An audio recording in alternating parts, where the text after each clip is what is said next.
Quick guys, what do you think about these reboots? Yeah, that's what I thought. Okay, I know there's a war going on, and of course it's not the war on Iran. It's the war of every corporate trying their best to renew, rehash, remake their old work. Their old, beloved, well-made work. For what might you ask me? For getting your money. Okay.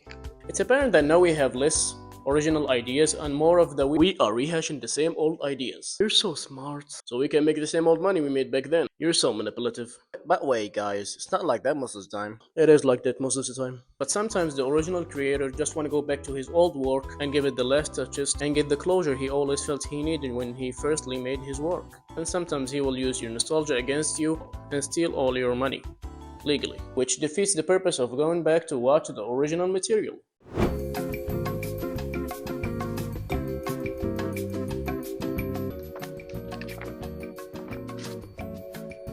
Sir, we released the trailer, but the fan backlash is pretty bad. Have you used the old music? Yes.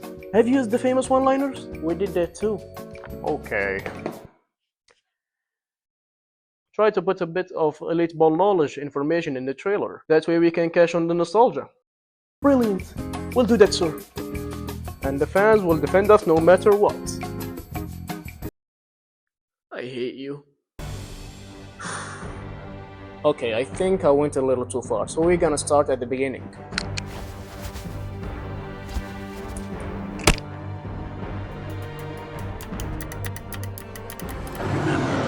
With great power comes great responsibility. Dead or alive, you are coming with me. You with me on this one, right? Oh, your strength gives me strength. I give you Khan, the eighth wonder of the world! Oh! That wasn't a safe landing. So we're back in time. In 1918. You know how I came to this conclusion? Look at this.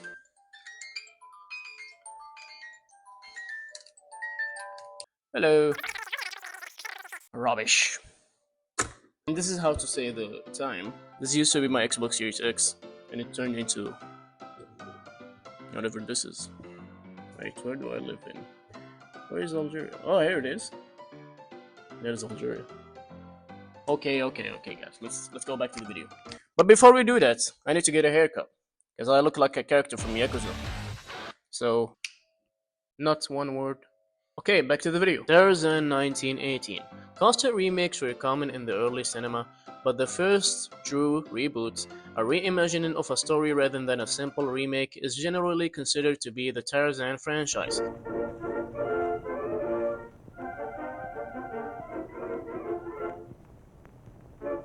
After initially adapting the novels in 1918, and by the way, this is a side note, while watching the old Tarzan movie, I forgot back then in movies, actors didn't have to act. They just had to make silly faces. And the text on screen tell us what are they saying.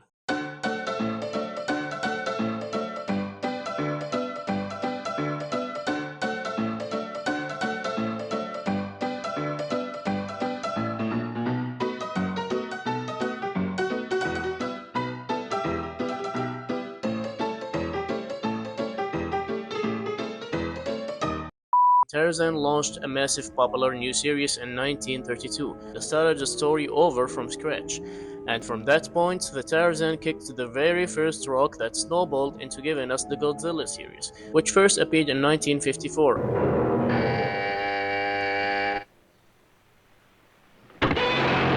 And would be later rebooted in 1984, with a return to its darker original tone.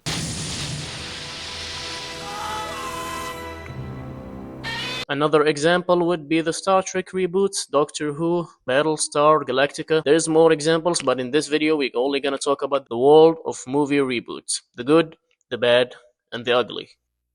Reboots come in various shapes and forms. Some good, some questionable, some are just hollow. And in one of the best examples for a good reboot, Planet of the Apes comes to mind. I mean, sure, the first movies were good, the first one. But after mini sequels and a reimagining, Rupert Wyatt, I think I'm saying his name right, Rupert Wyatt saw these movies and decided to give this little monkey universe more depth, more realism, and more story. He basically made it a gritty Revolution War movie. And surprisingly, it worked. There's a lot of movie reboots that got a gritty, serious, dark spin on them, and the end product varies in quality. Transformers, Superman, Teenage Ninja Mutant Turtles, and they all sucked. That era of dark, edgy reboot really sucked all the fun and whimsy out of the original material, which if you think about it, most of these movies were loved for their fun characters and whimsical good moments. Cause I think like you can add more dark elements to a show while retaining the original tone. So it would be more natural. Okay, I will go in depth. And it's not hard to know them. The entire Disney remakes lineup. See, what did I tell you? And I just gotta ask why. Why must I be going back to watch a watered down, desaturated, badly acted CGI slop remake of a well-made movie I enjoyed when I was young? These movies totally fall off once you think about their existence. Willy Wonka, The Terminator, Ghostbusters. Okay guys, I want you to guess what all these movies have in common. Correct, they all suck. It's not like these original IPs don't deserve a remake, it's just that the execution is bad. Original Willy Wonka, a pretty whimsical, charming movie. The remake, remove all the charm and whimsy and add Johnny Depp. The Terminator, compelling story with a good written characters and a plot. Terminator 2014, complex, hard to understand story. Ghostbusters, a blend of horror, comedy, and action. So good you just want to go back and take another bite. Ghostbusters 2016. Fantastic Four 2005. Fantastic Four 2. Fantastic. Okay, at least Fantastic Four, the first steps, is a good one. See, you liked it eventually. Like, I love how the Fantastic Four IP had the opposite situation to all of the movies I've talked about, where those movies started good, then they became bad. Fantastic Four started badly, and by the end, it got a good film adaptation with good compelling characters and a decent plot. Gotta say, it's fantastic. Say that again? The same can be said to the Superman films. After multiple adaptations of misunderstanding Superman, the producers finally gave a shit and handed the IP to someone who actually understood the source material. Which is kinda simple to understand Superman, he's just a good doer who values his friends and innocent lives and fights bad people, and it only took decades for Hollywood to understand that. Enough with good and bad reboots. Let's now take a look to the whys of making a reboot to an already well-made 8 movies. Yes, I'm talking about the Harry Potter reboot.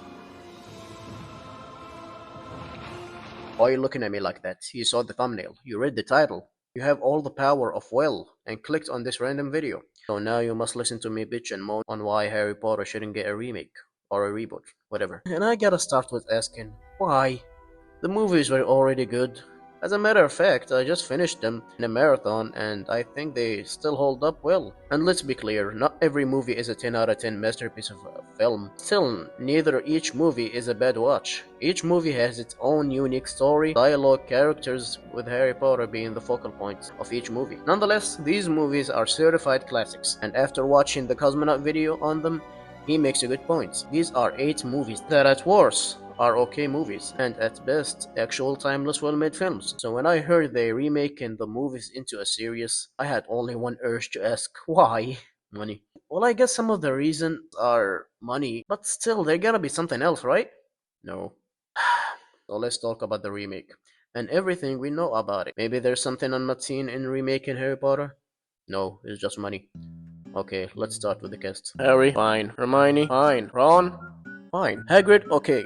They should have used George Garcia, because like I always imagined Hagrid to be more of a chubby look than Nick Frost's more normal look. He looks too normal. I feel like I'd see him in a National Geographic doc about a fishing crew, rather than seeing him as a mystical wizard school. But still, I didn't see a lot of people complaining over him. I think it's just a personal reference. Dumbledore, good. Professor McGonagall, okay. Those actors look just fine, but they don't really feel that extra like the old actors from the old films. Trying to find a way to explain it, and I came across this old documentary about making the old movies. And when it came to the casting, one of the directors explained it very well. Seeing Emma Watson's screen test, we were all in agreement that Emma was Hermione. For Rupert, for Ron Weasley, Same sort of situation happened. He immediately popped off the screen. Rupert is a very shy kid, but he had this devilish, mischievous quality, and he had a face that I've never seen before. I mean, he was just unique, and his face was a wealth of all these emotions. He had a wonderful sense of humor, but also a real sense of soul. He really felt like he was one of the Weasley children, and we all fell in love with him for Ron Weasley. And after watching that clip of the doc, I came to the conclusion that these castings are just safe. I'm not talking about Snape, I will talk about him after this segment. Apart of the three leads, most of the casting feels like they casted the most normal looking people. Like, compare the old Weasley family to the new one. They look more like stuntmen than the actual leads, but we still have to watch the first season to see, because acting goes a long way to make a character look and feel the part, so I'm not gonna give much more opinions. Then we have Snape. Why? It's not like you could have casted any other character black, but why Snape? It didn't seem to be a problem at first, because I was like, as long as the actor acts like Snape, I don't really care.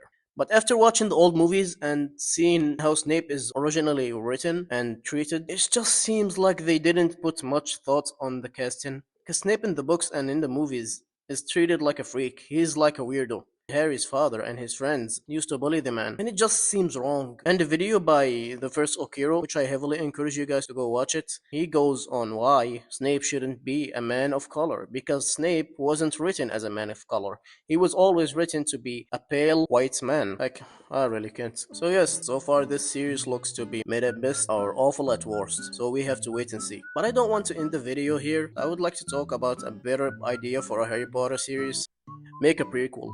I am sure most of Harry Potter fans would love to see the Marauders arc on silver screen. It also helps to open up more of the world, because even the movies wasn't really that interested in the world building aspect of the Wizarding universe. We always been into Hogwarts, nothing outside, and even when we go outside, not that deep. We didn't see other schools like the schools of Africa or the other houses, Ravenclaw, Hufflepuff. So now you have the chance to do that, and more chances to flesh out Snape and Harry's mom relationship and their fall off. More chances to make something good for the franchise, because as of late, the Fantastic Beasts movies aren't really doing a great job themselves, so make us a prequel. It worked with Better Call Saul, it worked with Star Wars Andor.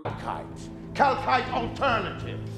Calcite substitutes. I mean, the amount of time spent pondering this grubby little rock is sadly astonishing. It's a safe idea, but it's more transformative. Like, what's new things they gonna add to the already established stories? So yeah, I feel like it would be the right step to take for the universe, rather than cashing on nostalgia and creating a series that have nothing of value. Like, please tell me what's the feeling you're gonna get from this show that you haven't gotten yet. Secondhand embarrassment. Harry Potter, the boy who lived. They should have named him Harry Potter, the boy who got milked. Okay, that seems cut it out.